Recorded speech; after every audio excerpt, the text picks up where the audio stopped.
હમણાં એક દી એક ભાઈ રેલવે સ્ટેશને ફોન કર્યો, 4 જગ્યા છે, અરે કે 4 હું 6 હોય તો વયા આવો. પછી એને યાદ આવ્યું, એ કે તમે રેલવે સ્ટેશનેથી બોલો છો? કે ના ના, હું તો સ્મશાનમાંથી બોલું ભાઈ.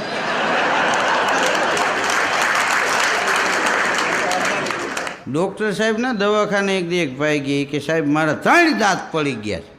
પણ કે આ કેવી રીતે 3 દાંત પડી ગયા? એ કે મારી ઘરવાળીએ રોટલી બનાવીને પણ ન ખવાય. સાહેબે ખારા થઈ, હું કામ ખાવી જોઈએ હગથડી જેવી રોટલી?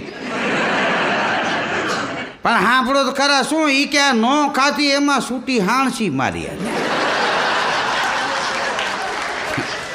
ખાતી હોત ને તો આ એક ખીપો હલે છે એ જ નીકળત. આ બીજા જે પડખે હાજા વયા ગયા ને, યા ન ખાતી એમાંય